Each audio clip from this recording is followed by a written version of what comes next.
What we rep, Lafayette, Jeff, Broncos, let's go. All cash, no brakes, LJ for air, let's play. What we rep, Lafayette, Jeff, Broncos, let's go. All cash, no brakes, LJ for air, let's play. What we rep, Lafayette, Jeff, Broncos. Welcome to the All Gas, No Brakes podcast, in-season edition. Yes, sir. Episode 1 of this season. Right here next to me, of course, is head football coach PAT SHANLEY for the Broncos. I know the fans are ready to rock. And I know us here at WJEF Studios are ready to rock. I know your players are ready to rock, but let me ask, are you ready to rock? We're ready, man. I mean, it's a process, and each week's a little bit different, but game week's here, week one's here, and it's certainly an exciting time for everybody involved with our program, an exciting time for our community. I'm going to just ask you this once because I know you football coaches don't like to talk about, get your emotions involved too much, but what's it really mean to start a new season? It's always different probably, right, emotionally? Yeah, every team's different.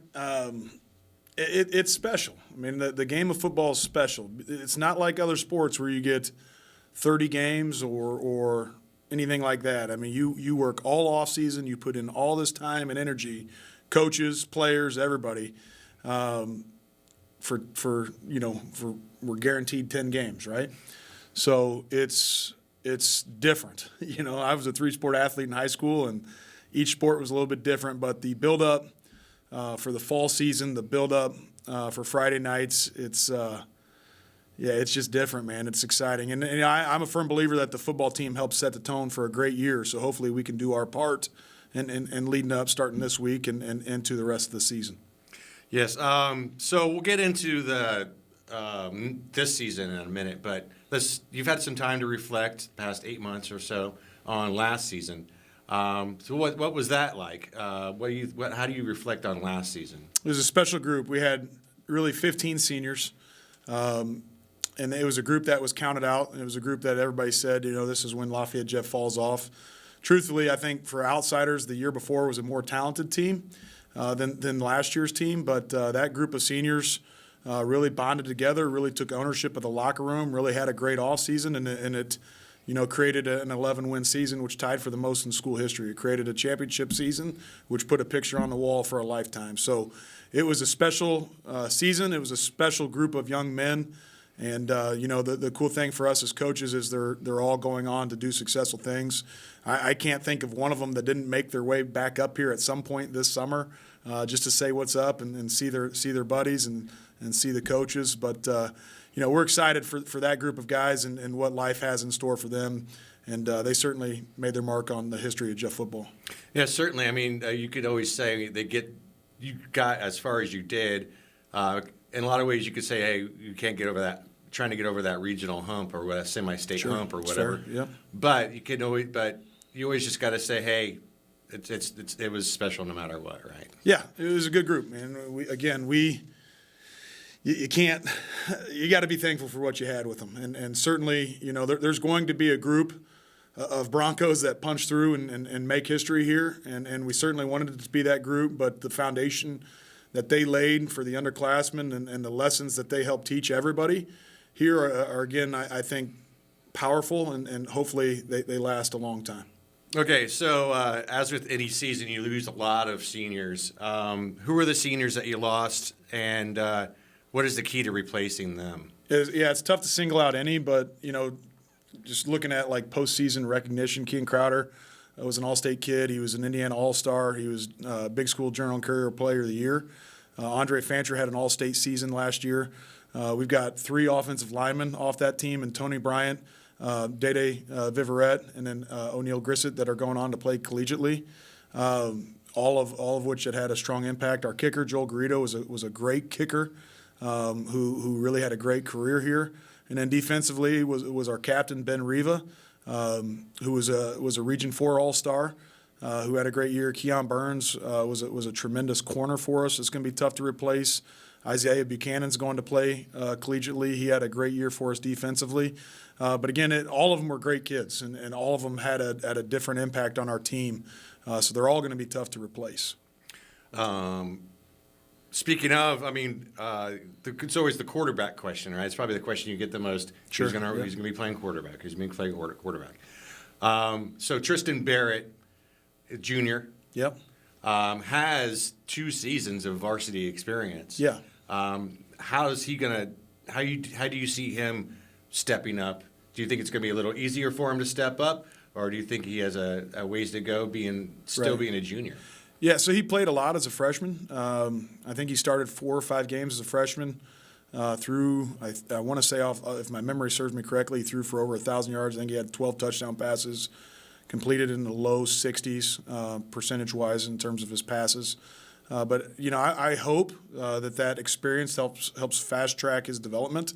There were certainly a lot of mistakes that he made, and if he's like we tell all our kids, if you're coachable, it's not necessarily being a yes sir, no sir kind of kid. We certainly love that, but to us, coachable is taking. You're going to make mistakes, you're going to fix them, right? That's coachable. And Tristan, up until this point, he's had a great summer. The early start to fall camp, he continues to show improvement. He looked good against Pike on Friday night and kind of played within the system, which I think is going to be key for him. Can he execute the things that we ask him to do? And as coaches, we got to do a great job of taking our offense and building it around his skill set and the things that he does really, really well. So that's our goal. He really had a lot of patience probably especially last year. He got some playing time his freshman year. Probably had to sit out last year. He was probably a little antsy to get back down on the varsity field. How do you think his maturity was as far as waiting his turn? It was a tough year for him, if we're being honest. He wanted to play. He's a competitive kid. He's a very, very competitive kid, and he wanted to play. And to his credit, our JV lost the first game of the season last year to Avon, and then won their last 8. And there were some ups and downs offensively last year on JV. But he was pretty steady and again, continued to show some improvement as the season progressed. So, but to sit here and say that he was happy being the second quarterback last year, that would be a lie. He's a very, very competitive kid. And we always want to create competition at that position. It's an honor to be the quarterback at Lafayette, Jeff. And what Tristan understands, and he knows this, is there's going to be kids behind him that want that job too. And we've got guys in that quarterback room that are working really, really hard to push Tristan and make sure that he continues to put in extra work and extra time and continues to work to perfect his craft. But yeah, again, it's exciting. He understands what being a quarterback at Lafayette Jeff means, and it is a big deal. There's a lot of history here within our program, especially at that position, and I think it's something that he's looking forward to. What I always found fascinating about your style of coaching is that you always had that plug and play mentality, next man up, next man up. How's that going to be working out for this year? Because you have a lot of people, good people who playing next level kind of talent that you're trying to replace. What have been the ups and downs in that situation? Well, you're just trying to find the right mix, and that is a challenge. But the beauty of Indiana high school football is that everybody qualifies for the playoffs. So our goal is to be playing our best football come November. And our job as coaches is to find the right combination to get that done and to make sure that we're, continuing to identify things that, week to week that need to be improved. And that process really is the same over the summer. We scrimmage really good teams over the summer. And we do that intentionally because we want to identify areas where we got to get better. And you don't do that scrimmaging cupcakes. You do that scrimmaging teams that are elite level caliber opponents, and that's what we do. So, I think I know our coaches have done a great job of shifting the pieces around and trying to get the pieces of the puzzle together so that we're able to go be competitive week 1 against arguably one of the top programs in the state of Indiana. So we'll find out. We'll see how good of a job we did over the summer, and it's just a great test right out of the gate. Speaking of loading up games at the beginning of the year, let's get to the nitty-gritty. Yeah. First game of the year coming up this Friday. Got Bishop Chatard. They always good year in and year out, Yep. Especially for their size. They have the most championships in state history. How much of a privilege is it for you guys to play such a heralded or a historical team at the beginning of the year? Yeah, I mean, we want to be mentioned amongst the state's best. That's our goal. We want to build a program here that, when you start discussing who the top teams are in the state of Indiana, we want Lafayette Jeff to be in that discussion, right? So how do you find out, right? You measure yourself against the best. And Bishop Chatard, they're number one ranked team in 4A, as you mentioned, more state titles than anybody in history. They're a very disciplined team, a very disciplined program. They've got kids who love football. The Chatard community loves football, and they're very supportive of it. So, it's exciting. As a competitor, it's what you want. It's what you want. Again, we want to go down there and win. But regardless of the outcome of that game, there's going to be things on tape that show, we got to get better here, and here in order to reach our ultimate goal. But, hopefully, again, we can give our community something to be proud of. We're going to go down there and do our best to, have a good, sound scheme and compete really, really hard against an elite program. You were in Indy last Friday for the scrimmage game. Yeah. What were your takeaways from that game? What did you see that was good? What did you see that was bad? And what did you see that was ugly? Well, without getting too deep into it, there was some good, there was some bad, and there was some ugly. We played with great energy. I thought with great physicality. But, there's plenty of things that we got to continue to fix, that can cause you football games. We got to make sure, again, we're trying to tighten the belt in terms of our discipline, in terms of ball security, defensively eliminating the explosive plays. I think our defense has had a really, really good summer, and we were a little bit asleep at the wheel. I think we got humbled a little bit in the first 15 plays defensively. So, again, it's a matter of taking that tape and learning the valuable lessons that it teaches us and making sure that we don't repeat those mistakes going into this. Well, you have seniors becoming leaders this year. Yep. Like next man up. Who are the seniors this year overall that are going to lead this team into wherever they're going to go? Yeah, it's our biggest senior class we've ever had. We have 33 seniors, all of which value this program. All of them are not starters. Some of them are. Some of them are scout team guys. Some of their role early on is going to be special teams. But they all care deeply about their teammates. They all love Jeff High School, and all of them are going to play a vital role in what we're trying to accomplish. So, Kairos Carr has really established himself as an elite leader within our program. Aiden H. has great influence and is really trying to find himself as a leader and find the right way to have great influence, like the right kind of influence amongst his peers. Those two stand out, but Jaden Scowden's another kid that does things right. There's a lot of guys. I mean, we got, if memory serves me correct, we have 10 kids of those 33 that have a 3.5 GPA or higher, right? So these guys are guys that really value the classroom too, and get it done. There's a lot of guys in this group that are multi-sport athletes. They're not just football players. They're diverse kids in terms of their experience here at Lafayette Jeff, and we're excited again. A lot of these guys are first-year guys in terms of varsity players, and have worked really, really hard for this opportunity. And again, as coaches, we're going to do all we can to make sure that it's a memorable experience for our players. So real quick, let's just go area to area right now. Mm-hmm. All right, so let's start with offensive line. What are the bright spots do you think are going to be in the offensive line this year? Well, we're anchored by Kairos Carr. He's a Butler commit, Division I player. Right now, what we went into the scrimmage with was Kairos at left tackle, Gerald Smith, who's a junior. He had a cup of coffee on varsity last year as a sophomore, but he's a big physical kid with a great motor. He's 6'4", 290. Kairos is 6'4", 290. Our center, Baron Dunkel, is right around that same size, but he's a first-year starter. Was a JV kid last year. Elijah McQuiller right now is penciled in as our right guard. He started last year for us on the varsity, and then our right tackle is a transfer in from Twin Lakes, a young man by the name of Aiden Hawley, who's a junior. And he's 6'2", 6'3", about 275 pounds.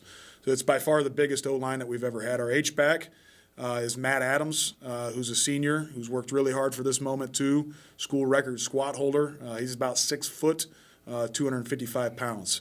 And then Teron McClatchy is right there in the mix too. He's 6'3", about 280. We got some other seniors that are fighting and clawing and trying to find their way onto the field as well. So it's a deep group. Okay, so receivers. Let's go receivers. Yeah, so again, anchored by Division I commit, NIU, going to NIU, Omar Williams. He was an All-State kid last year as a junior. Had a great year for us. He's had a tremendous offseason. Tony White is a returning starter as a slot senior. Bryce Van Ostren's a returning starter as an outside receiver, a kid that will probably move around a lot, try to find matchups. And then the other guy that's penciled in right now is Tyler McKinney, who was a JV kid last year as a sophomore, and he stepped up. He's had a tremendous offseason. Jamal Purtis is a name that's going to get in the mix. Deion Brown's a name that I think could get in the mix. Nadarius Young's had a great offseason. There's others. And that's another deep position group that we're really excited about. Okay, let's go to the other side of the ball. We got D-line. Yeah, so we feel it should be a strength for us. We're anchored by Minnesota Division I commit Aiden H. I see a pattern for me. Yeah, it's guys work hard and they lock into what OGD teaches and reap the benefits of it. And Aiden's one of those guys. We've got senior Aiden H, senior Diego Garcia, senior AJ Wright, senior Paul Walgamuth. If we were to list a two deep, those would be our starters, but we're going to rotate a lot of guys. So we have a lot of guys that are starters. Asa Ritchie was offense last year. He's moved to defense. Chris Hardy's a kid that's got a chance to be a Power 4 recruit as a junior D tackle. Robert McKinney's in the mix. Jason Thomas has a chance to be a Division I kid. So it's a deep and talented position group as well. Well, I speak for, I guess let's go cornerbacks. Yeah. So we graduated some really productive players there. So that's a position group right now that we like a lot. Keyshawn Burns and Cam Bennett are penciled in right now to be our starters. Don't be shocked if you see Omar Williams and Bryce Van Ostren get a little bit of play there too. Barrett Dausch is a senior that's trying to fight to get on the field. Sean Williams, a junior, that's trying to get on the field. And again, Parker Barnard is a kid that's he's gonna find his way on the field on Friday nights too. So there's quite a few guys competing for playing time there. And you have defensive backs. Kavion Campbell was an All-State kid, set the school record holder last year as a sophomore, going into his junior year. Colin Smith's a senior back there. We have a freshman by the name of Calvin Portis who can flat out scoot. He is a fast, dynamic kid who can cover. And then Trayvon Jones is a kid that's a really tall, long athlete that we like back there as well. So we got some depth there as well. There's a lot of Bronco broadcasters on your team. So. Oh, really? That's good. Trayvon Jones, Kavion Campbell. Yeah. I got McClatchy in homeroom. So you got Moody too. Moody's fighting to get on the field. Yeah. Yes, Moody's sure carrying a lot of water to get down the field. He's a great kid. He always shows up early and leaves late, probably. Yep, absolutely. That type of kid. Yeah, future coach. Well, Coach, thanks for coming here. I speak for all the fans saying good luck this season, and it looks to be a successful one, hopefully. Let's hope. Again, we definitely want to encourage Bronco Nation to come out to Bishop Chatard on Friday night. It's a great high school atmosphere. We certainly love and appreciate the support that all the Broncos give us. This is a special time of year, and it's a special school, special program, and our fans and our alumni are what make it so special. So we certainly appreciate their contributions to making sure this is a great experience for our student athletes.